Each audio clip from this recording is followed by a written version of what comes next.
Todd Archer says add 2 more corners to the Cowboys' top 30 list.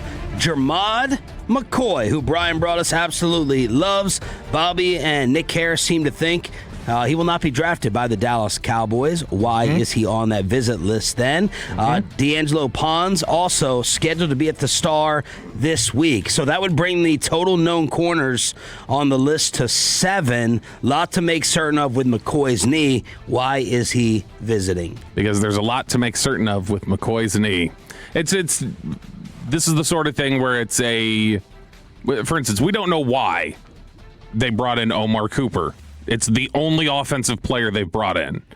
And he seems to be sort of a purgatory player where they don't have a pick. And if they were to pick him in the first round, it's like, okay, well, that doesn't seem like it happened, and he's not going to be there by your third, so what's the point? So we don't know why they brought him in for it, but nobody looks at that and thinks, down, baby. But nobody looks at it and thinks like, oh, they're clearly now interested in him at 12 or 20. We're trying to figure out other reasons for it. Similarly with McCoy, I think they're just trying to figure out where would we be comfortable, or at what spot, like, could we justify, all right, fine, we'll take him here. I think it's about underlining what exactly they feel about him and getting all the firm answers on it, especially if you've got the visits to use. Can they do medicals on him during these visits? They can. Yeah. Not with local players, but with national visits, they can. Ollie Connolly, special surprise call-in right now, by the way, from Bryan Broaddus here on 105.3 The Fan to talk about this and more. Ollie Connolly of the Reed Optional says Ruben Bane was driving on I-95 in Miami in March of 2024. His car crashed into another vehicle before slamming into concrete barriers. One of the passengers in the car, 22-year-old Destiny Betts, suffered serious injuries. She never emerged from a coma. She died 3 months later. The police report said that Bane was careless or negligent. He was cited for careless driving. The charge was later dismissed. Teams and Broaddus have known about this for a long, long time. A civil lawsuit was actually settled. The family released a statement saying, all good, we're moving forward. We wish Ruben Bane the absolute best as well. How could this impact things? One of Ruben Bane's biggest fans, Bryan Broaddus, with the nice surprise call-in right now on the home of the Cowboys. Good morning, brother. How are you? Doing well, boys. How about yourselves? Doing well. You've known about this. Yeah. What are teams saying about it? Some teams are saying, we don't like the way he necessarily answered it, maybe a little bit dismissive. How do you think this affects Bane, and what else do you know about it? Yeah, that's kind of where we're at right now on it. Teams really weren't too happy with the way that he was, when the question was posed, that he was giving them answers to why and how and all those things.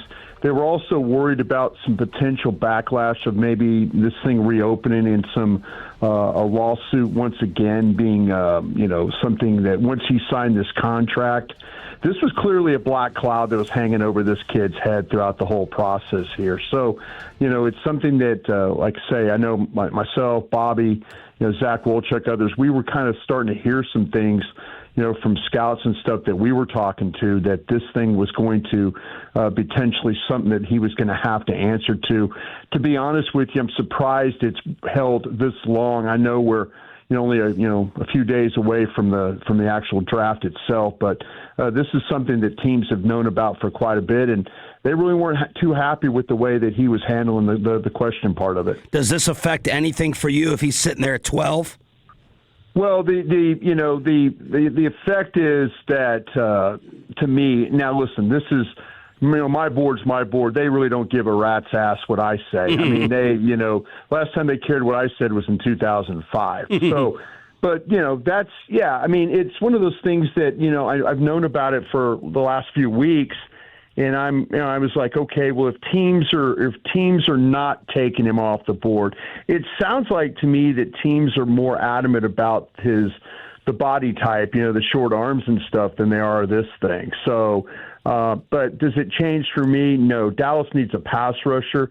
Do I think they'll take him? I don't think that they would. I just teams get so locked in on measurables, and he's an outlier, and nobody's ever had these kinds of arms or arm length and been drafted, and that's kind of what teams do. They get locked in, and they don't want to change. They don't want to adapt. You can watch the tape. You can watch him playing 17 weeks and playing against tackles who had much longer arms than him, and the way he's able to avoid and keep hands off him. And so, yeah, he's probably going to be a really good value for somebody. I know everybody in these mock drafts here recently, the best one, your last one hopefully is your best mock draft.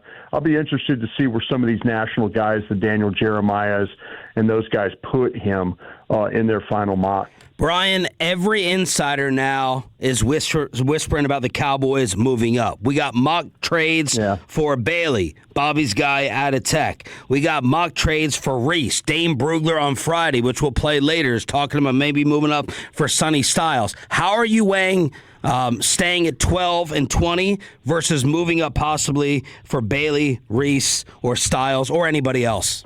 Yeah, I hate myself for how I've approached this because I'm more interested in going up and getting one of those guys than I am waiting at 12. I do believe this, though. This is once again where teams are looking at it and they're saying, oh, well, positional value. And I know I hear your show talk about positional value when I'm driving around. Yeah. But this is, when you start to talk about Downs, the safety from Ohio State, being one of the best players in the country, and the one thing you're trying to do in the top 10 is pick the best player that, that will not, fail you. You could go and reach. There's teams talking about this, Monroe Freeling from Georgia in the top 10, and there's no way this guy's a top 10 player.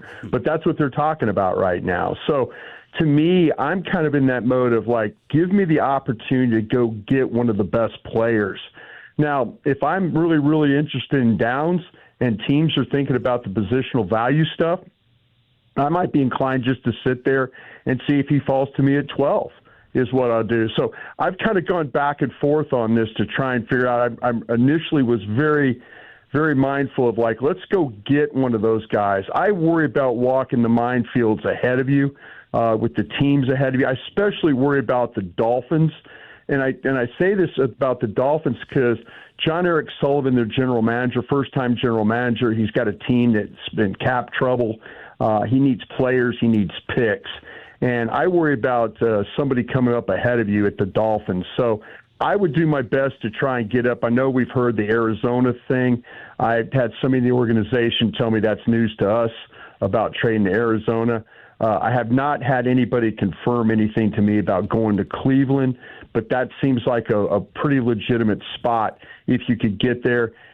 Kansas City at 9 might be a possibility with their late one doing some stuff. So there's at least some teams that you can maybe think about. The Saints even at 8 are teams that you could probably think about going up to if you really want to kind of get that guy that you covet. Bryan Broaddus with us here on Shan and RJ. Okay, Brian, let's say highliest of unlikely scenarios, just something wild happens and you're there at 12 and Styles, Delane, and Downs all fall down to them. Who do you think they're taking? Well, I think that they might take Styles as who they would take. I think the linebacker situation is pretty dire for them right now. But me personally, I think the way I would do it is that I would take Downs, Delane, and Styles. The way I would do it. But they don't, again, care what I say. Mm-hmm. So yeah, I think they would look at Styles, in that situation. Like I said, I want to believe that they would take Downs, but I kind of also feel like that. Wow, well, let's, they're really hurting at the linebacker spot, and so that's probably the direction that they would go. Would that be a need pick? Well, they're all need picks. It seems like the best player is Downs. The next best player is Delane. That's the way. Like I say, I just told you the way I would take it. Right. So what if Bane was there too? If Bane was there, I'd still take Downs over Bane. Is what I would do. Brian, yeah. Where do you stand on Jermod McCoy now after Bobby, after Nick Harris have basically said they don't think the Cowboys are taking him? The injury is not scaring you as much as others? Well, I have him as cornerback 1, but the disadvantage we have is the injuries and stuff like that. Where's the medical? There's teams that clearly think the knee is not good enough or not healthy enough right now, even though he ran the 4.39. Bobby's been very adamant about that for the last month. He's got absolute grounds there that he's standing on that is right. Talking to people in the organization, they're saying the knee is a real concern there. So, yeah, I don't see them taking McCoy if he was there. I wrote this down from your G-Bag show late in the week, and I was like, oh, okay, we're all looking for surprising names. What could throw us off? And you were talking about Malachi Lawrence being underrated, and you said, quote, there are people who believe he's the best edge rusher in the draft, that he's better than Bailey, Bane, Messidor, Mason Thomas. How? Is this a possible DN edge sleeper here in Lawrence? Well, I don't know if it's a sleeper. I mean, it's one of those things that, to me, when you talk to, and this time of year, that's really what all I do is live on the phone talking to people. And, there's teams that believe that Malachi Lawrence is one of the best. And the reason I said that is I had 2 different teams tell me that. So I don't think it was a smoke screen or, anything like that. I just, when you watch Lawrence play, the length, the bend, the explosiveness, ability to finish, these are all things that, the more you dig in and you really start to, and this is what we do this time of year, you really dig in on these edges or, the other positions and surely kind of find out, who's best suited to do what. And I know a couple of different teams I talked to were saying, listen, if you guys aren't talking about Malachi Lawrence in the way with Bailey and those guys and Messidor, you're not talking about the draft, especially the edges, the right way. Brian, everyone's board is set, right? When we see these late risers and no, not yet. I talked to a couple of teams. There are teams still in meetings right now. You're going to get this thing. This thing is going to carry through this week, and then next week, I think if we come to Monday, then you're going to start to see, like, maybe you'll hear little whispers here and there. But, yeah, right now I know they're trying to put these things together. Where are you on the way to right now?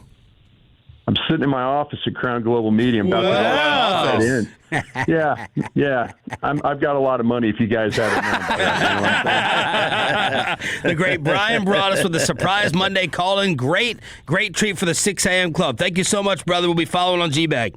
Appreciate you, boys. Thank you. Take care. There he is, the man, Bryan Broaddus, here on DFW Sports Station. Bobby, we have not, if we're talking about Lawrence as a possible first rounder, he's not a sleeper, but he's a sleeper to these discussions that we have at least been having amongst possibilities at 12 and 20. Where do you stand on Malachi out of UCF? Yeah, no, Malachi Lawrence is a really good player. I would be stunned. I think that sleeper would be right for first round because I've not talked to many people who thought he was going to go in the first during this process. And so that would be a late push to me if he were to come up. But no, there's a lot about him that when you watch, he's explosive. He's a natural instincts coming off the edge. He's somebody who can bend.